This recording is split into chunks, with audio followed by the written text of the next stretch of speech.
Hello,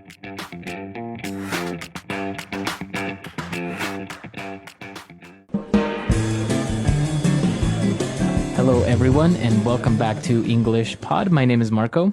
And my name is Catherine. And today we're going to be visiting one of my favorite places, I must say.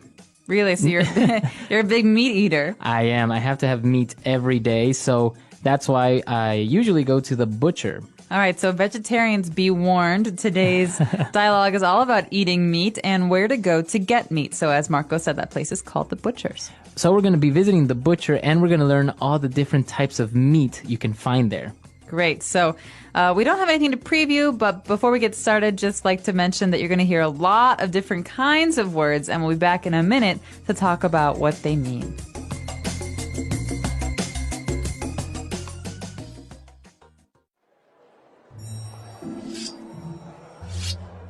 Hi, what can I get for you? I'd like half a pound of ground beef, please. Good choice.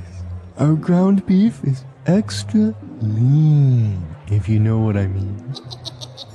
Could I also have half a dozen pork chops and 2 pounds of boneless chicken breast? No chicken breasts at the moment, but we have some nice chicken thighs. No, that won't do. I'll take this smoked ham you have here. Okay, is there anything else? Is this salami and bologna you have here? Yes, it's very fine meat. Made it myself. Sounds good. Okay, that's it. Wait, we have T-bone, ribeye, and sirloin steaks. They are very fresh. Just came from the slaughterhouse. No, that's okay, really. I think that's all for today. Okay, that'll be $34.50. All right, we're back. So this butcher was kind of creepy in the beginning. Very creepy in the beginning. I think that's usually the conception that you have of butchers because they always have a knife and they're always covered in blood, but it's not human blood. Right, like the movie Sweeney Todd. Did you see that? Yeah, like Sweeney Todd. Butcher of Fleet Street. But we actually took a look at a lot of different types of meat that the woman was ordering. So why don't we take a look at these now in Language Takeaway? Language takeaway. Okay, so the first is a classic cut. This is something that we had at my house about once a week growing up. It's called a pork chop. Pork chop. Mm-hmm. So a pork chop comes from the animal, the pork or pig. Yeah, well, we actually don't say pork to mean the animal. Pork just means the kind of meat that comes from a pig. So big difference there. When we're talking about food, we say pork. Oh, wow. And what about a pork chop? So what exactly is that? Chop is usually just on the bone, and oftentimes it's fried. Or baked, I guess. But it's just a piece of pork on the bone, and a chop. You just imagine a knife chopping something. All right, so a pork chop. Very good. And after pork chops, we were ordering some ground beef. All right, so ground beef is another important one. Ground beef is beef that's been chopped up and pushed through a machine that kind of pushes it out in very, very small bits and pieces. Okay. There's no bones. So ground comes from the verb to grind. Mm-hmm. So to grind up meat, to make it very, very small pieces. Right, so if you want to make a spaghetti bolognese, the kind of beef you use is ground beef, or even hamburgers. Oh, yeah, exactly. So ground beef, you ground up beef. What other things would you grind? Oh, you could grind your teeth. You can grind. Some people do that when they're sleeping. They grind their teeth. You can grind, you have pepper grinders. You know, peppers sometimes come in balls, and you have to grind them to make them smaller and broken down. Very good. So that's ground beef, and from the verb to grind. Now we are buying some boneless chicken breasts. All right, so boneless, as you have guessed, means without bones. Mm-hmm. And chicken breasts are usually just a really nice, juicy, kind of tender cut of meat from the chicken, from the kind of underside of the chicken, where obviously Yeah, they have it. It's not a wing. It's not a leg. It's just a chicken breast. All right. So boneless chicken breast. Now, usually it is boneless, right? When you buy it at the supermarket. Yeah.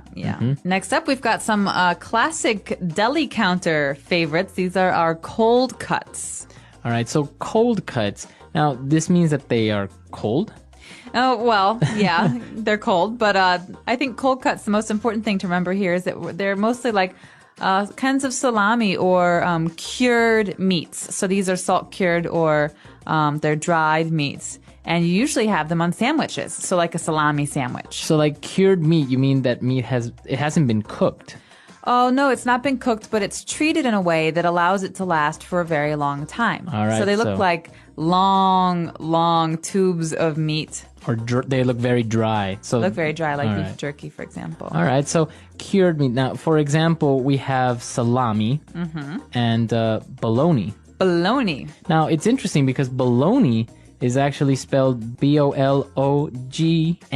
So you would say bologna or something like that. Well, I think it comes from the Italian Bologna. All right. But it's definitely a change that happened in the English language when it came over from Italy. But bologna is a kind of meat it's got a very funny looking name. Yeah, see, you're more sophisticated than I am. That's why you know this difference. I between just speak salami. Italian, so no. All right, so you have salami, bologna, and Pastrami. pastrami. What about ham? Is that considered a cold cut? You can have ham in the cold cut section because ham sometimes comes in tubes that you slice. But ham is also just a normal kind of pork. But ham is cured, Like a smoked ham. Exactly. All or right. smoked turkey, one of my favorites. Very good.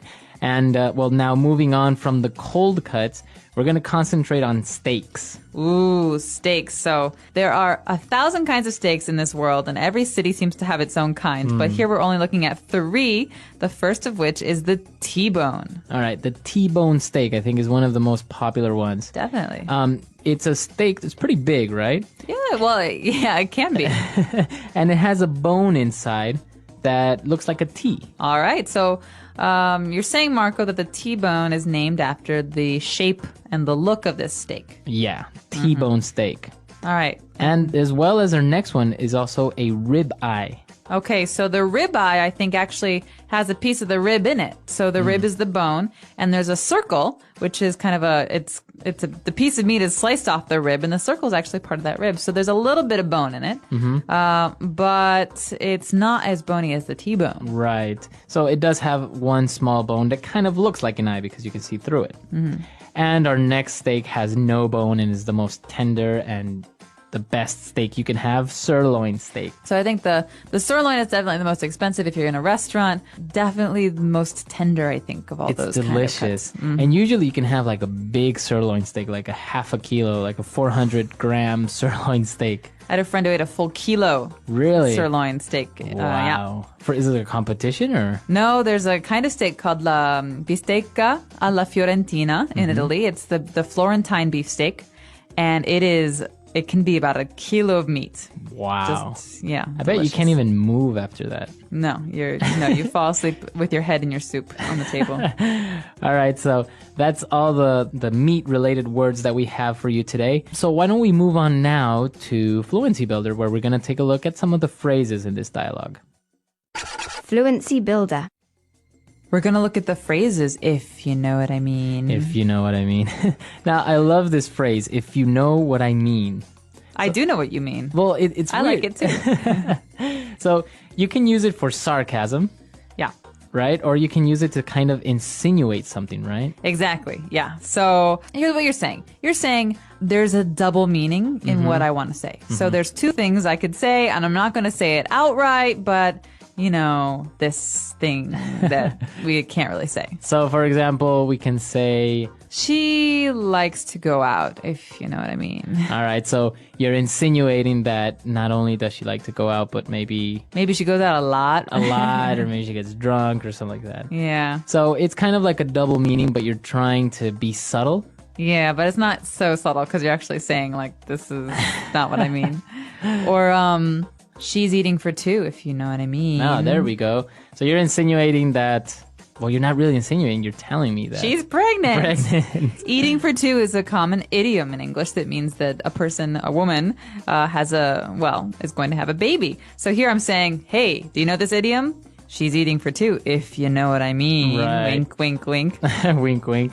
So now, why don't we take a look at some other examples of how we could use if you know what I mean in different circumstances when you're trying to insinuate something. Example 1. She's eating for two now, if you know what I mean. Example 2. Tim hit a home run today, if you know what I mean. Example 3. Jim and Laura are going their separate ways, if you know what I mean. All right, we're back. So now that that's clear, why don't we move on to our next phrase? So this one is a counting phrase, and for those of you who have heard the word dozen before, it might not be so new. The phrase is half a dozen. Half a dozen. So that means half of 12. 12. So a dozen is 12. And I'm not really sure when this started being used in English, but a dozen is 12. And half a dozen is then 6. Mm-hmm. Now, there's another phrase or another saying that's very common, a dime a dozen. He's a dime a dozen. Mm-hmm. So that means you can get 12 of the same type of guys for 10 cents. Right. So they're easy to find. They're easy to find. Yeah. The dime a dozen. All right, very good. And moving on to our last one.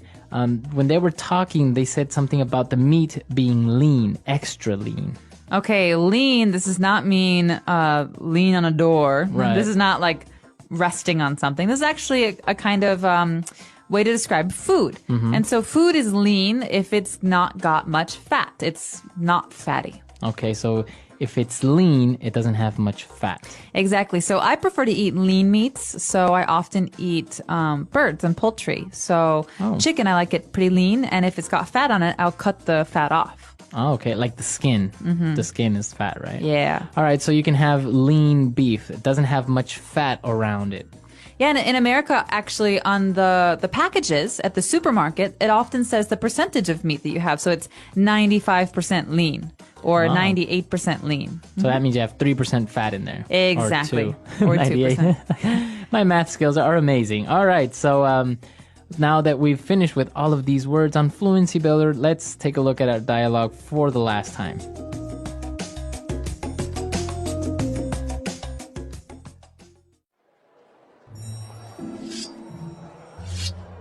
Hi, what can I get for you? I'd like half a pound of ground beef, please. Good choice. Our ground beef is extra lean, if you know what I mean. Could I also have half a dozen pork chops and 2 pounds of boneless chicken breast? No chicken breasts at the moment, but we have some nice chicken thighs. No, that won't do.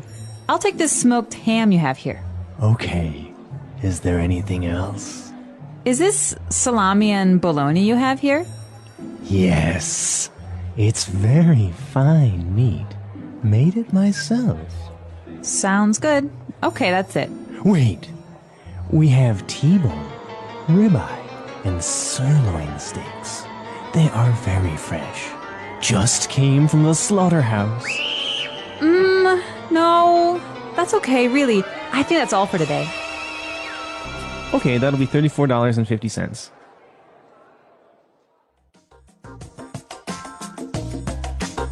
All right, we're back. So, Catherine, are you a big beef or meat eater? Definitely am. It helps that my partner in crime is from Kansas City, and they have among the best steaks in our entire country in Kansas City. Yeah. Wow. I actually miss, there was, back in California, we had the $6 burger from Carl's Jr. It was just basically beef, bacon, cheese. It was just like this huge burger full of meat and obviously a lot of calories. Oh, yeah. But it was delicious. In Ecuador, we are very used to having some meat product every day with our food. Yeah, well, it's the same in the Midwest, actually, from where we're from. It's the same in the Midwest because people in the Midwest generally think that if you're not eating meat, then what are you eating? Bread? Right. Corn? Yeah. So meat is considered a healthy part of the day, and you definitely eat it with your meals. Yeah, and I'm sure our vegetarian listeners might not appreciate this, but it's just kind of different diets. Some people eat, for example, rice every day. Mm-hmm. So where in other countries you wouldn't really have rice every day. Or, for example, when I was in Chile, I had a lot of potatoes. Really? A lot of potato. Have you ever had an Argentine steak? I hear they have the best beef in the world. They are not only delicious, but they are very inexpensive, and it's amazing. You can have a complete steak buffet for I don't know, I can't even remember, but it was just, I sat there for 3 hours and couldn't move and kept eating. Yeah, is it true you can eat it with a spoon? It's so soft? Some of the meat is very, very tender, and not if it's grilled, you can't really do that, but in other preparations, it's almost like that. With a nice butter sauce. Herbs. All right, so Making me hungry. I know, you've made me hungry. I think we're going to take off and have some a burger or something now. All right, so if you have any questions, any comments, please come to our website at englishpod.com, and we're there to answer any doubts. And we'd love to know what your favorite foods are, meat or otherwise, so post something on our website. Hope to see you there soon. Bye. Bye.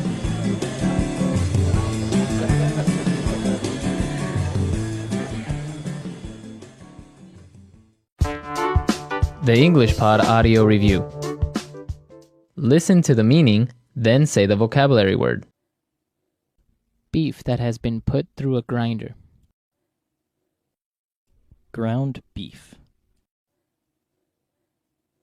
A type of meat from a large bird, similar to chicken. Turkey. Having a low fat content. Lean. Used to express the listener is aware of something that is assumed to be known. If you know what I mean. A type of small sausage. Hot dog.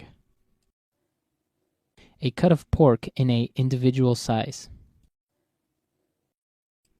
Pork chop. A type of knife a butcher uses. Cleaver. With the bones removed. Boneless. The table that a butcher works on. Chopping block. The meaty breast portion of a chicken. Chicken breast. The waxy paper a butcher uses to wrap meat in. Butcher paper. The upper leg portion of meat on a chicken. Chicken thigh. A ham which has been seasoned with smoke. Smoked ham. Cold cooked meat used for sandwiches. Cold cuts. Spicy dry sausage. Salami. A thick piece of beef with a T-shaped bone in it. T-bone. A tender cut of beef from the outer side of the rib. Rib eye. A piece of beef from the lower back of the cow. Sirloin. A slice of beef. Steak. The place where animals are killed for their meat. Slaughterhouse. Wide sausage that is sliced. Bologna. Let's try that faster. The meaty breast portion of a chicken. Chicken breast. Spicy dry sausage. Salami. Used to express the listener is aware of something that is assumed to be known. If you know what I mean. A type of small sausage. Hot dog. A ham which has been seasoned with smoke. Smoked ham. Wide sausage that is sliced. Bologna. Having a low fat content. Lean. Cold cooked meat used for sandwiches. Cold cuts. A slice of beef. Steak. The upper leg portion of meat on a chicken. Chicken thigh. A cut of pork in a individual size. Pork chop. A thick piece of beef with a T-shaped bone in it. T-bone. The place where animals are killed for their meat. Slaughterhouse. Beef that has been put through a grinder. Ground beef. A type of knife a butcher uses. Cleaver. A type of meat from a large bird, similar to chicken. Turkey. With the bones removed. Boneless. A tender cut of beef from the outer side of the rib. Rib eye. A piece of beef from the lower back of the cow. Sirloin. The waxy paper a butcher uses to wrap meat in. Butcher paper. The table that a butcher works on. Chopping block. Now say the word and hear it in a sentence. Ground beef.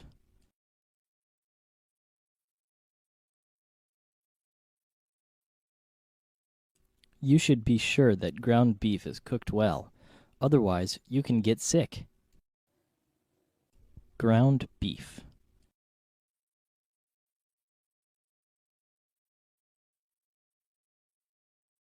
Today's special is ground beef at only 99 cents a pound while supplies last.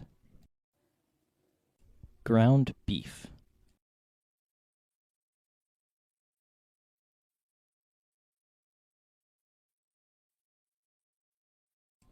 These Italian meatballs are made from ground beef, salt, pepper, and a pinch of garlic powder. Lean.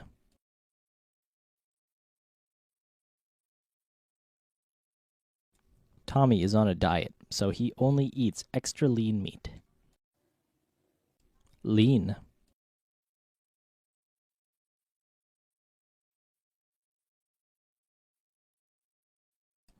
Look at that girl over there. She is so lean. I don't think there is an ounce of fat on her body. Lean.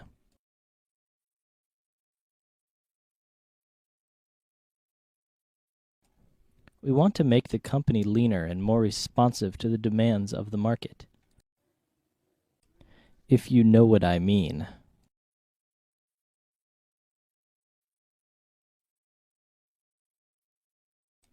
This beef is so fresh, I think I can still hear it mooing, if you know what I mean. If you know what I mean.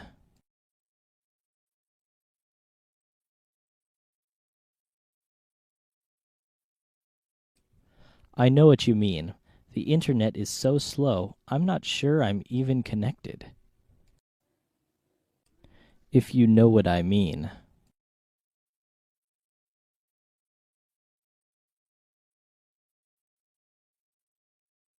Boy, John's wife is really mad at him. I guess he's really in the doghouse, if you know what I mean. Cold cuts.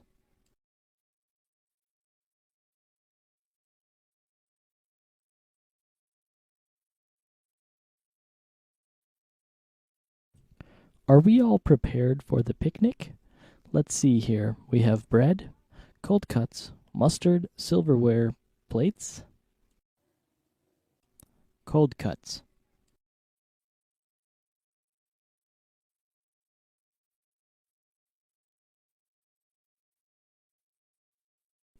Honey, don't forget to buy the cold cuts on your way home. Buy some sliced roast turkey and whatever else you want. Cold cuts.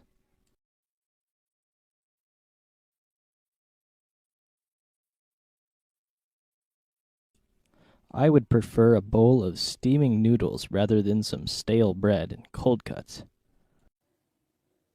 Steak.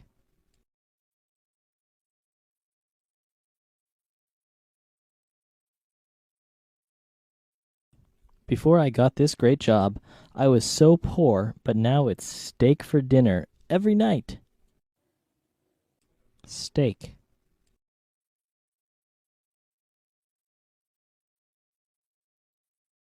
I can't finish this whole steak. It's bigger than my head. Steak.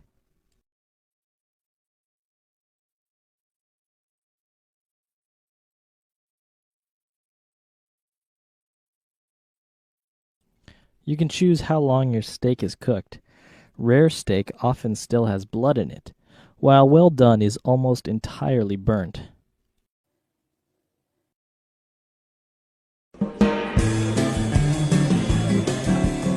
Hello, English learners. Welcome back to English Pod. My name is Marco. And my name is Catherine. So what are we talking about today, Marco? Well, we're talking about one of my favorite topics, which are computers. Yes, you're a little bit of a nerd. A little bit. I love computers and technology and everything that's related to it. So that's what we're going to be looking at today. Maybe we're buying a new computer. Well, I anticipate learning something from this because there are a lot of those fancy big words that I don't know that have to do with processors and giga things. So that's going to be coming up in a minute here. But first, let's just jump right in and take a listen to today's dialogue.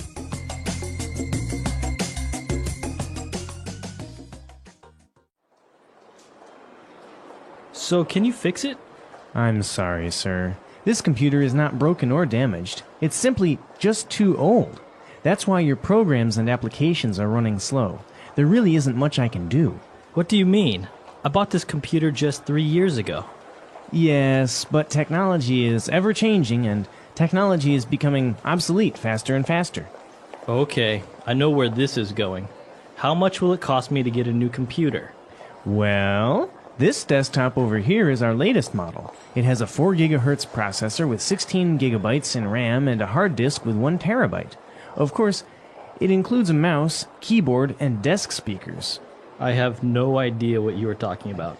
I just want to know if it's good, and if I'll be able to play solitaire without the computer crashing or freezing all the time. This PC is top of the line, and I guarantee it will never freeze. If it does, we'll give you your money back. All right, we're back. I think it's a very typical case. You go in to get something fixed, and they say, we can't fix it. You need a new one. Yes, and not only a new one, but a bigger and better and faster one. And more expensive, obviously. Obviously. It's called the upsell. The upsell, yeah. All right, so there were some very difficult words, I think, because they're very specific related to technology and computers. So why don't we look at those now in Language Takeaway?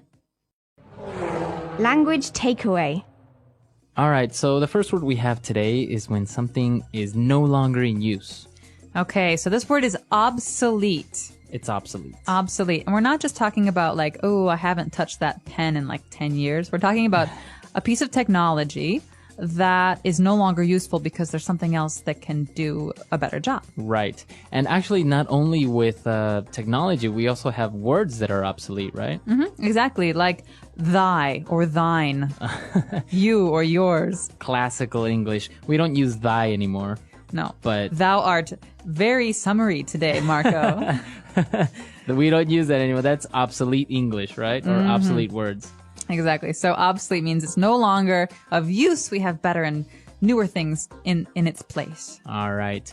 And now moving on, when the salesman was describing the characteristics of the computer, he used some prefixes that were a little bit strange, right? Like, for example, giga. Giga what? Giga. All right. So these are actually prefixes that have to do with numbers. And so this is not just a computer thing. This is a math thing or a science thing. So, okay. So we've got 3 different prefixes. A prefix is something we tack on at the beginning of a word. So we have hertz, or byte, right? These are little bits of a computer. Byte. Right. So you have like megabytes. Megabytes we've all heard before. That's the smallest here. We've got megabytes, but bigger than mega, we've got gigabytes. A giga. Yeah. So now, for example, the hard drives are 250 gigabytes. You might even hear someone say gigs. You've got a Gigs, yeah. 250 gig hard drive. Yeah. But what's bigger than giga? Now it's the terabyte. Ooh, tera. It sounds like boom, boom, boom, boom. Yeah, Huge. I actually wondered what would happen after gigabyte because it's so much information already, and now it's the terabyte. So it's like 1,000 gigabytes. So that's like 200 movies. That's probably more than that. It's amazing the amount of Yeah. storage you can have and how small it actually is. So mega, giga, tera, going Right. from littlest to biggest. All right. And, well, he described a 4 gigahertz processor. Okay, so the processor is our next word, and this is actually something that that determines how fast your computer is going to run. So it comes from the word to process, right? Right. To like calculate or to think. Do even. To do. So you have different examples like a word processor. Right, so it's like Microsoft Word. It allows you to make Word documents. You can also say to process data. You're trying to calculate it. But in this case, a processor is like a little brain that's the center of the computer, and that's where all the information gets processed. Yeah, so it's the brain of the computer, essentially. And the bigger it is, the faster it can go. Exactly. And, well, if you don't have a very good processor, your computer is bound to freeze. Ooh, okay, so freezing is another key word, especially when talking about computers. This one drives me nuts.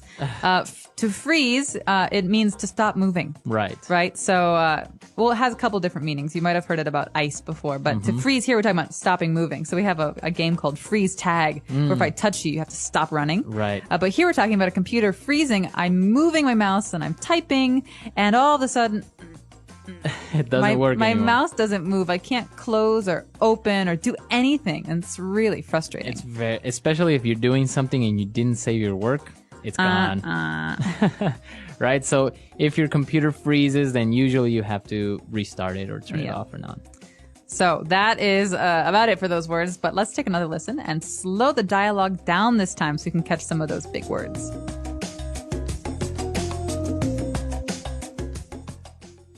So can you fix it?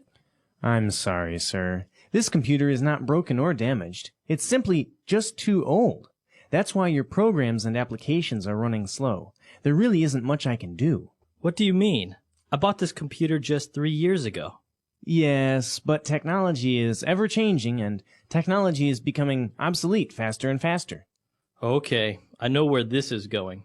How much will it cost me to get a new computer? Well, this desktop over here is our latest model. It has a 4 gigahertz processor with 16 gigabytes in RAM and a hard disk with 1 terabyte. Of course, it includes a mouse, keyboard, and desk speakers. I have no idea what you are talking about. I just want to know if it's good, and if I'll be able to play solitaire without the computer crashing or freezing all the time. This PC is top of the line, and I guarantee it will never freeze. If it does, we'll give you your money back. Great, so we are back. So now let's jump into today's Fluency Builder. Fluency Builder. All right, so on Fluency Builder, we're going to take a look at 3 different phrases. For example, the salesman was describing technology and said that it's ever-changing. Okay, so this is almost a little poetic line Yeah. here. So ever-changing means always changing. Always. Always changing. And so we can say that the ocean is ever changing. You know, the Right. waves are always changing it. But in this case, he's saying that technology is always changing. It's always progressing into something new. And so Exactly. that is a key selling point for this guy. Right. So this is actually a very interesting word. We can use it like in your example beyond technology, like the way, like the sea is ever changing. So why don't we listen to a couple of other examples? Example 1. There's always something new in this ever-changing world.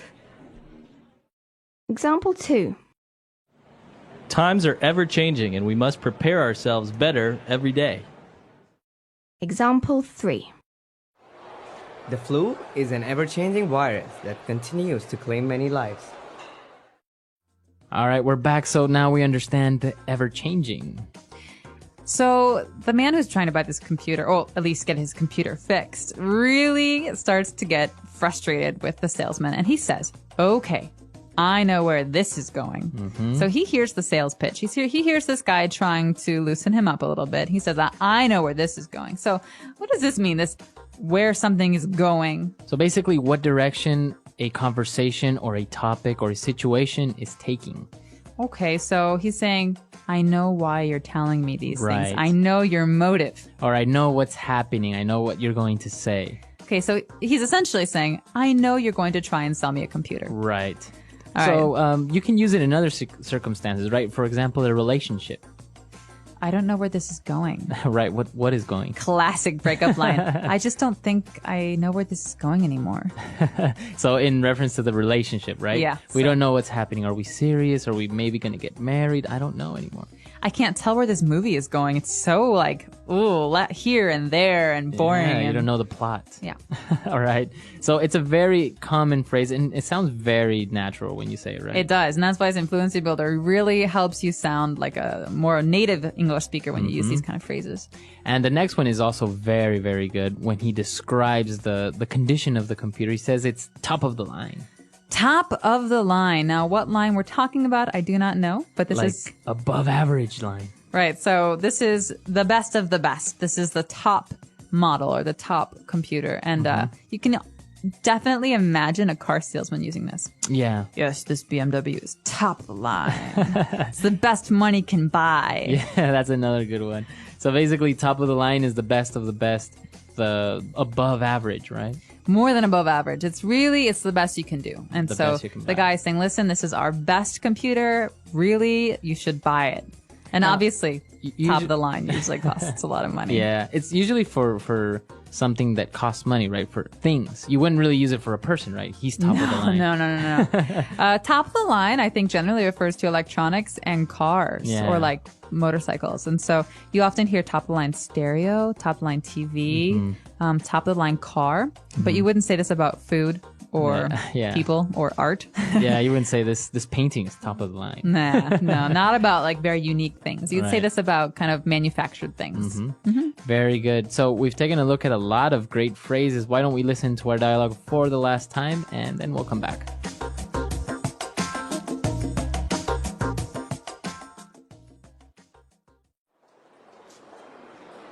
So, can you fix it? I'm sorry, sir. This computer is not broken or damaged. It's simply just too old. That's why your programs and applications are running slow. There really isn't much I can do. What do you mean? I bought this computer just 3 years ago. Yes, but technology is ever changing and technology is becoming obsolete faster and faster. Okay, I know where this is going. How much will it cost me to get a new computer? Well, this desktop over here is our latest model. It has a 4 gigahertz processor with 16 gigabytes in RAM and a hard disk with 1 terabyte. Of course, it includes a mouse, keyboard, and desk speakers. I have no idea what you are talking about. I just want to know if it's good, and if I'll be able to play solitaire without the computer crashing or freezing all the time. This PC is top of the line, and I guarantee it will never freeze. If it does, we'll give you your money back.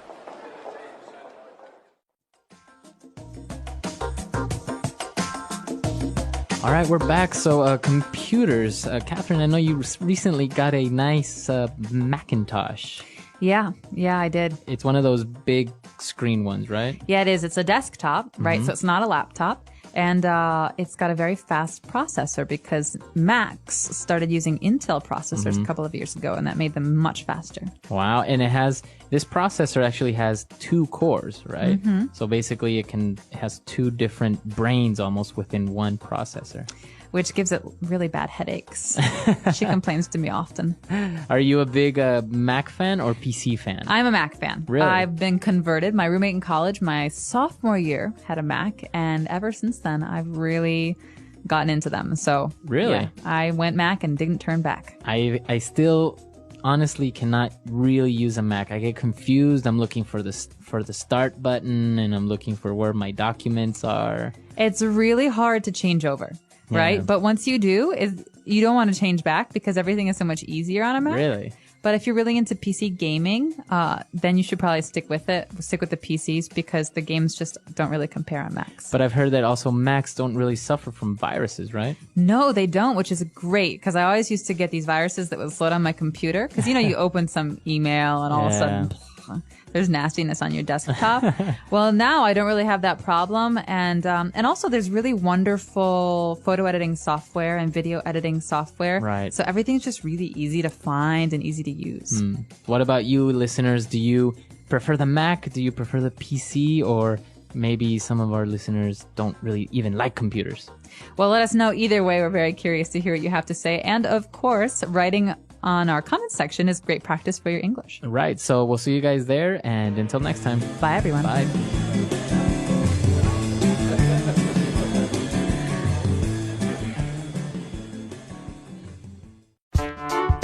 The English Pod Audio Review. Listen to the meaning, then say the vocabulary word. Always becoming different. Ever changing. A written promise that a seller will repair a product if a problem arises. Warranty. No longer useful. Obsolete.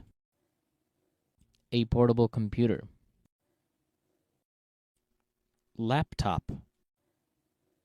The direction of an event. Where something is going. To change into a more advanced state. Evolve. To be completely unaware of something. I have no idea. A device that allows computers to communicate without wires. Wireless modem. To suddenly stop functioning. Freeze. A system for communicating between computers. Network. A computer application. Program. Unit to measure a computer's storage capacity. Gigabyte. Part of computer that temporarily stores information. Random access memory. Part of computer that stores data. Hard disk. Measurement of computer processor speed. Gigahertz.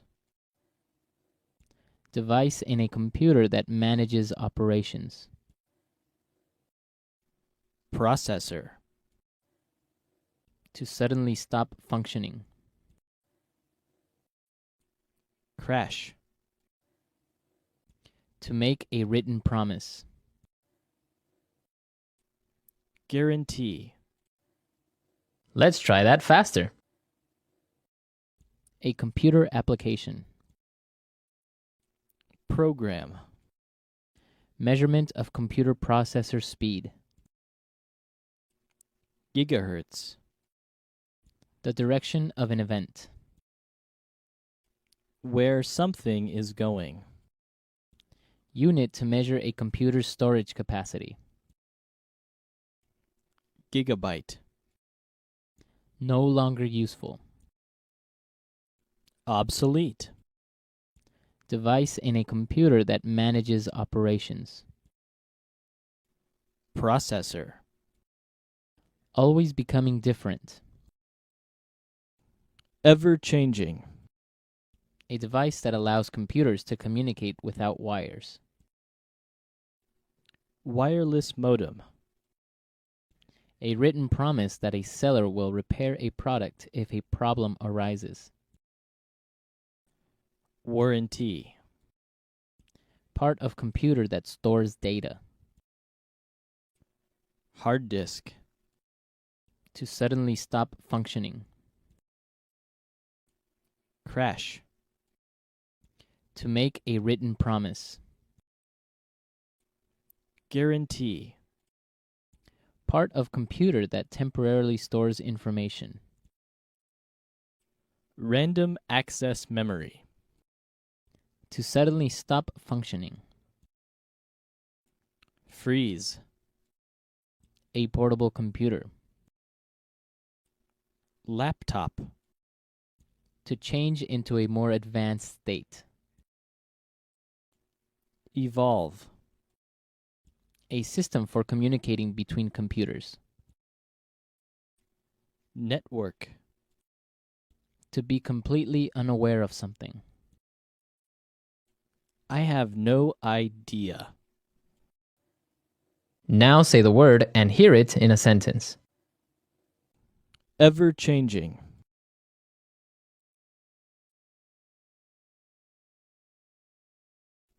There is always something new in this ever-changing world. Ever-changing.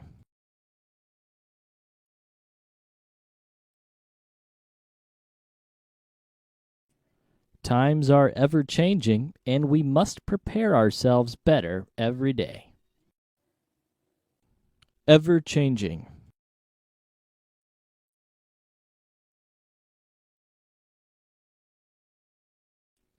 The flu is an ever-changing virus that continues to claim many lives. Obsolete.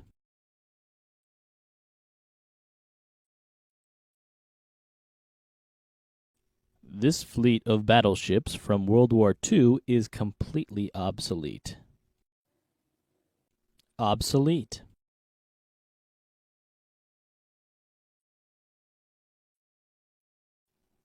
Broom is an obsolete word that means mist or fog. Obsolete.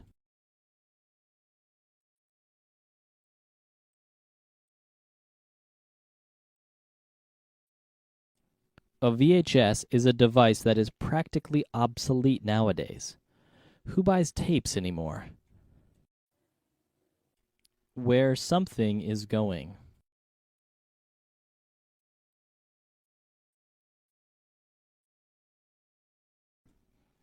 We fight every day. I don't know where this relationship is going. Where something is going.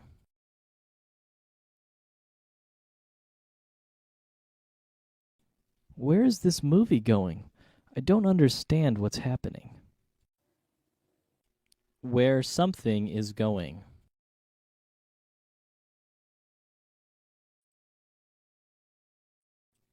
You want to do what? Where are you going with this conversation? I have no idea.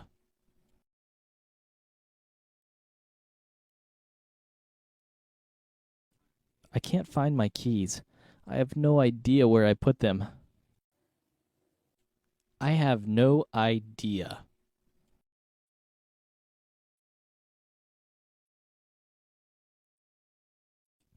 I have no idea where Tom went. Maybe he's in the bathroom? I have no idea.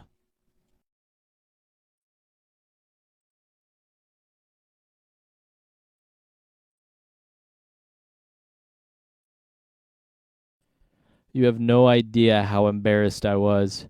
I mean, I accidentally burped while presenting my project to the board of directors. Freeze.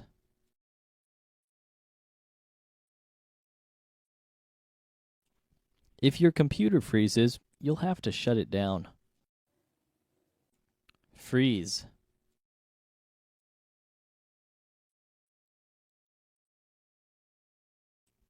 Something is wrong with my mobile phone. It keeps freezing. Freeze.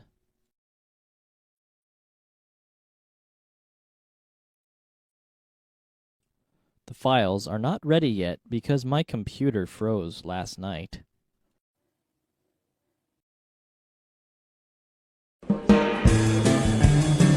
Hello, English learners. Welcome back to English Pod. My name is Marco. And my name is Catherine, and today we're talking about being clean. Yeah, we're going to be doing the laundry, right? It's a very important part of everyone's weekly schedule. And not only important, but I find it to be a little bit difficult because, like washing machine and what clothes you should mix with what, and, how much detergent and how long. It's such a complicated process. Well, let's say this. It might not be difficult, but it's very easy to mess up. Exactly. Yeah, that's the problem. It's very easy to just ruin your favorite t-shirt if you don't do laundry correctly. Or all of your white socks turn pink, for example. Right. So we're going to be looking at a lot of vocabulary and phrases related to this topic. And before we get started with the dialogue, why don't we take a look at vocabulary preview? Vocabulary preview. Okay, so central to all of these phrases and words that we're going to be hearing is an electric thing that helps us wash our clothes. Right, a washing machine. All right, pretty simple, right? So washing is to wash, washing, and machine. So they go together, washing machine. Right. Pretty simple. So it's easy now. You just put all your clothes in this thing and it washes it for you. Vroom, vroom, Now, a lot of people don't like to use washing machines. They say it doesn't really clean the clothes as well as doing it by hand. Really? Well, I'd say most clothes get washed pretty well with a washing machine. But if you have those hard to get stains or some dirt, maybe it's good to have a washing board. A washing board, yeah. Yeah, where you can really scrub it yourself. And, funny you mentioned that word stain because it's our second word that we're going to preview, a stain. All right, a stain is some color, maybe some food or wine or grass that you can't remove from your clothes. Right. So it's very common. You're having a nice dinner and all of a sudden you spill wine on your shirt. So you have a wine stain. I hate that. And you can also have a stain on your carpet, right? So if you spill some coffee on your carpet, it's got a little circle that's brown forever. Right? Or, even some people have stained the teeth, right? That's right. So you can get them turned back white with a little money to your dentist. Exactly. So those are the two words that we're going to be looking at today in vocabulary preview. So let's listen to our dialogue. Let's see what's happening with these people that are doing laundry.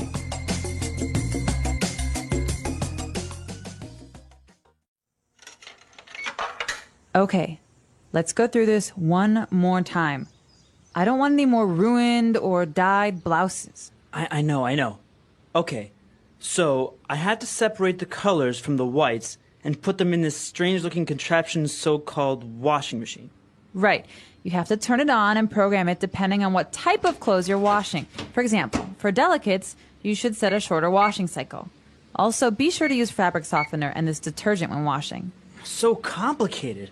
Okay, what about this red wine stain? How do I get it out? Since this is a white t-shirt, you can just pour a little bit of bleach on it and it will do the trick. Cool. Then I can just throw everything in the dryer for an hour and it's all set, right? No! Since you're washing delicates and cotton, you should set the dryer to medium heat and for 20 minutes. You know what? I'll just have everything dry cleaned.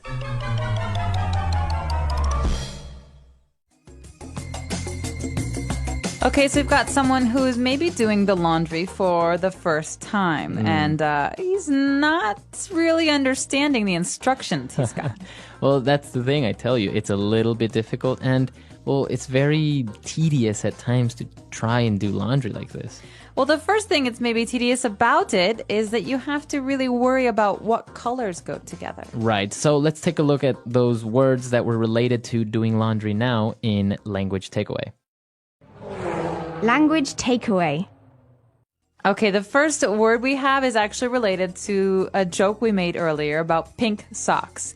So if you change the color of something, you're dyeing it. Okay, dye. So it's pronounced exactly the same way as, to die, to not live anymore.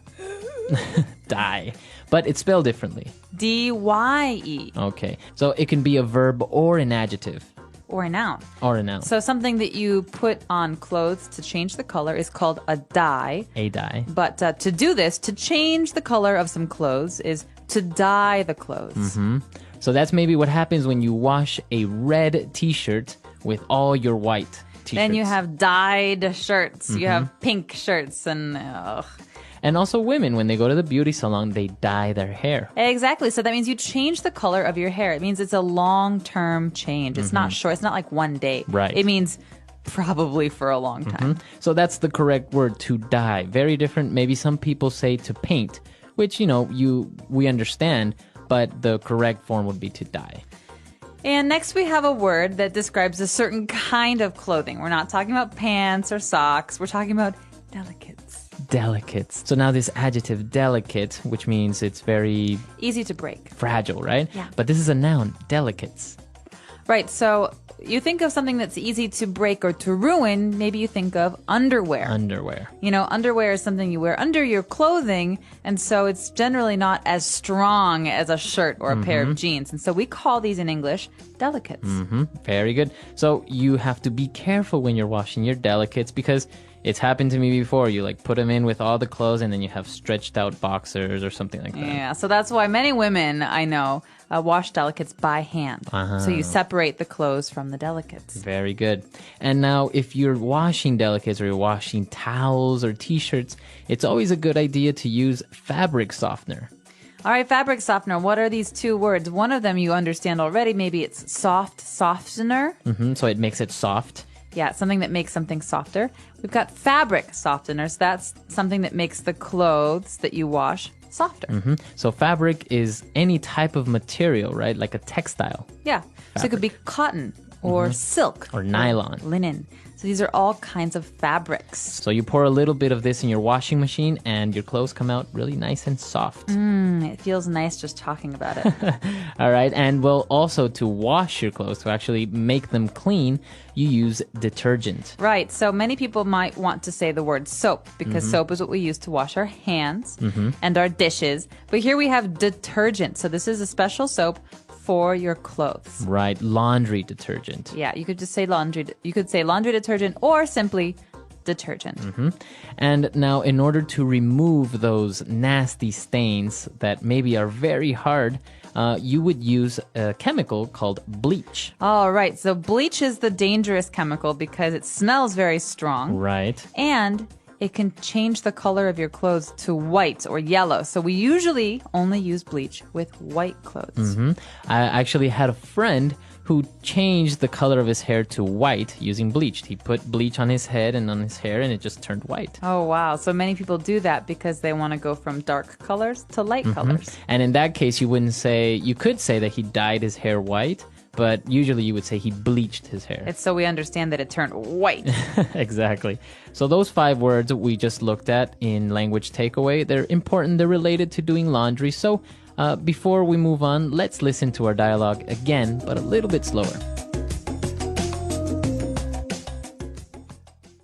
Okay, let's go through this one more time. I don't want any more ruined or dyed blouses. I know. Okay, so I have to separate the colors from the whites and put them in this strange-looking contraption so-called washing machine? Right. You have to turn it on and program it depending on what type of clothes you are washing. For example, for delicates, you should set a shorter washing cycle. Also, be sure to use fabric softener and this detergent when washing. So complicated. Okay, what about this red wine stain? How do I get it out? Since this is a white t-shirt, you can just pour a little bit of bleach on it and it will do the trick. Cool. Then I can just throw everything in the dryer for an hour and it's all set, right? No. Since you are washing delicates and cotton, you should set the dryer to medium heat and for 20 minutes. You know what? I'll just have everything dry cleaned. So here at English Pod, we like to also provide you listeners with some phrases that allow you to increase your fluency. So that means sound more like a native English speaker. And so today, let's check out these phrases in Fluency Builder. Fluency Builder. All right, so on Fluency Builder, we're going to be looking at 4 words or 4 phrases. So the first one was really easy. When she was telling the guy or instructing him how to do the laundry, she said, "Let's go through this one more time." Go through what? The wall? No, so it's not actually to go through an object, like to pass. So it's let's repeat or let's rehearse again. Okay, so normally we say this when there are many different steps to do something. So let's go through this again.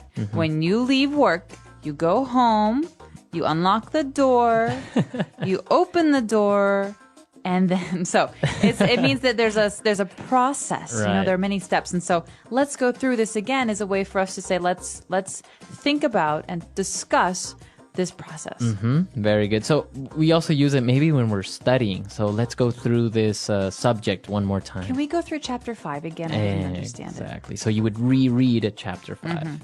All right. So why don't we listen to a couple of more examples of how we could use go through? Example 1. I want to go through chapter 5 again before the exam tomorrow. Example 2. David, do you have time this afternoon to go over the details of this new project? Example 3. I went through my contract, and it says that I am entitled to 15 vacation days a year.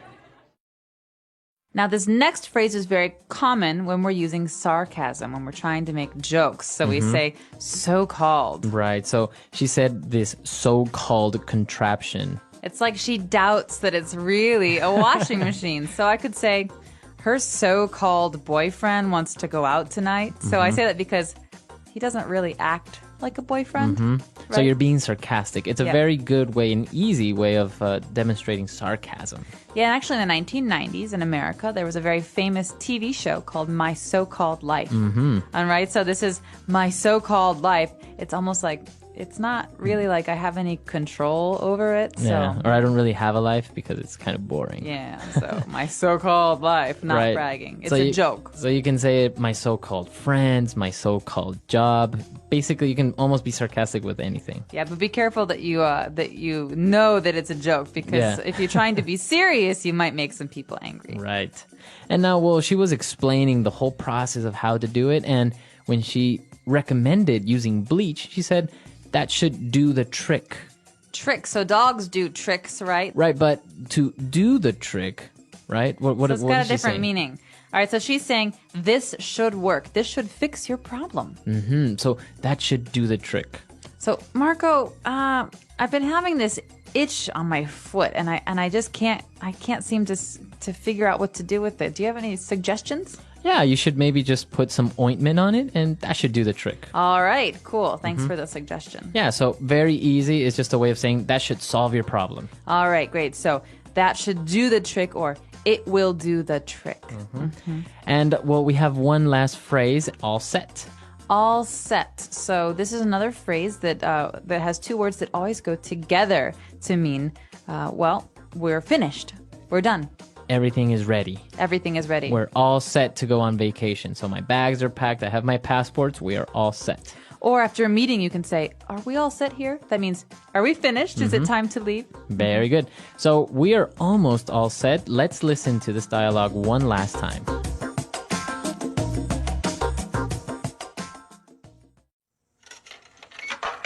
Okay, let's go through this one more time. I don't want any more ruined or dyed blouses. I know. Okay, so I had to separate the colors from the whites and put them in this strange-looking contraption so-called washing machine. Right.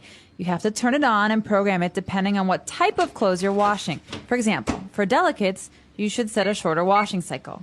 Also, be sure to use fabric softener and this detergent when washing. So complicated. Okay, what about this red wine stain? How do I get it out?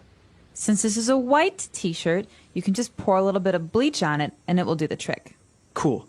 Then I can just throw everything in the dryer for an hour and it's all set, right? No! Since you're washing delicates and cotton, you should set the dryer to medium heat and for 20 minutes. You know what? I'll just have everything dry cleaned.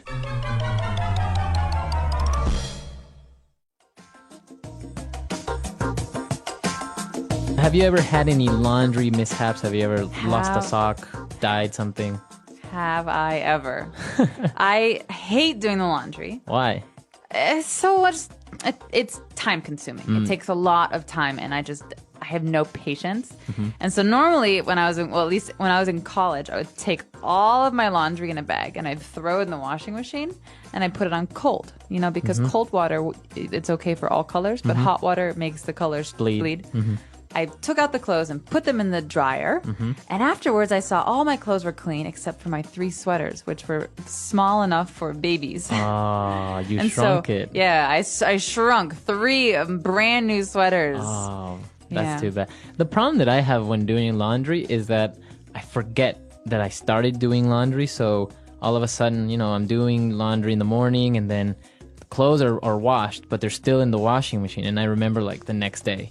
So then the clothes are like kind of smelling like kind of humid. Because they're moldy. Yeah, it's so I have to rewash them and it's just like a pain. Yeah, but doing laundry is sometimes so time consuming, but let us know what you think. Do you like doing laundry or have you ever lost a sock? I think everyone has lost a sock or something in their washing, right? I don't know what happens. There's a secret home for socks somewhere. It's so weird. Maybe it's in Australia or something. So come to our website, englishpod.com. Give us all your feedback, question, comments, or suggestions, and we're always there. All right, hope to hear from you soon. And until next time, everyone. Bye. Goodbye.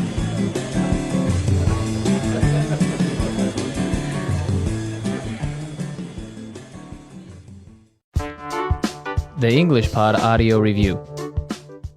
Listen to the meaning, then say the vocabulary word. To change the color of something such as hair or clothing. Dye. Place with washing machines and dryers, usually coin-operated and self-service. Laundromat. A machine. Contraption. To press and smooth clothes with a heated iron. Iron. To accomplish the desired task. Do the trick.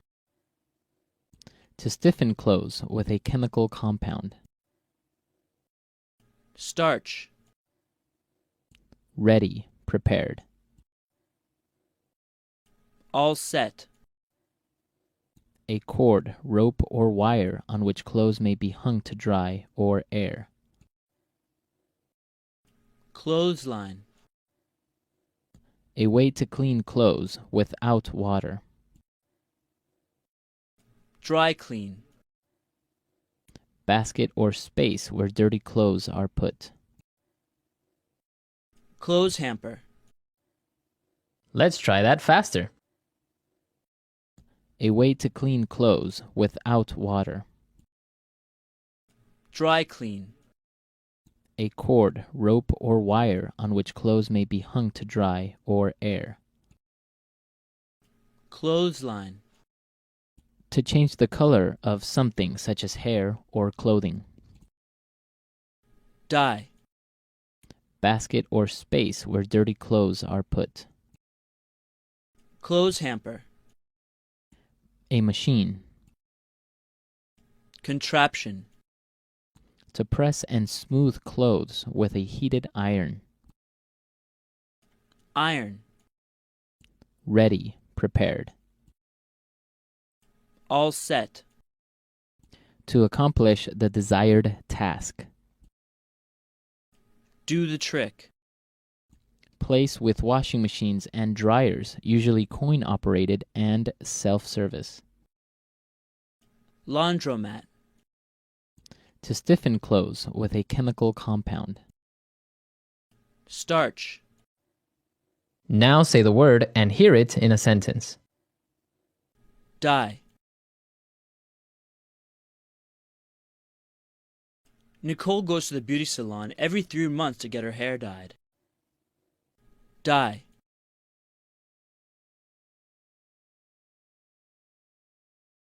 My friend likes to dye her t-shirts different colors.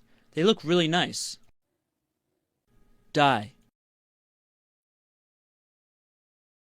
Why did you dye your hair green? Contraption. He tried to fly over the Atlantic in a homemade contraption. Contraption. What does this contraption do? Contraption.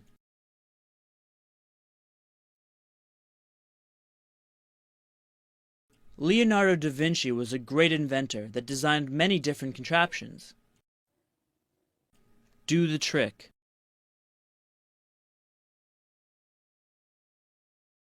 If we use a piece of cork, it might stop the leaking and do the trick. Do the trick.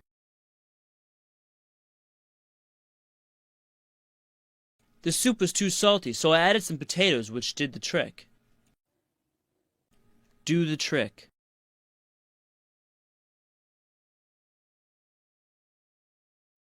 If the sauce tastes a bit sour, add a teaspoon of sugar.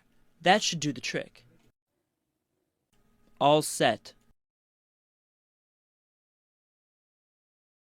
All set. I finished doing all the laundry. All set.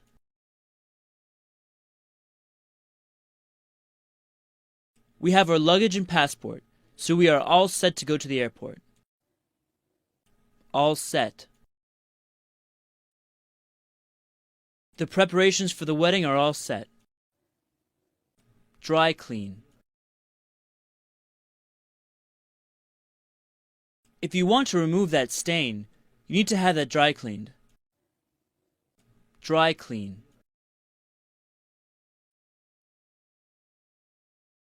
I try and avoid having my clothes dry cleaned. It's too expensive. Dry clean.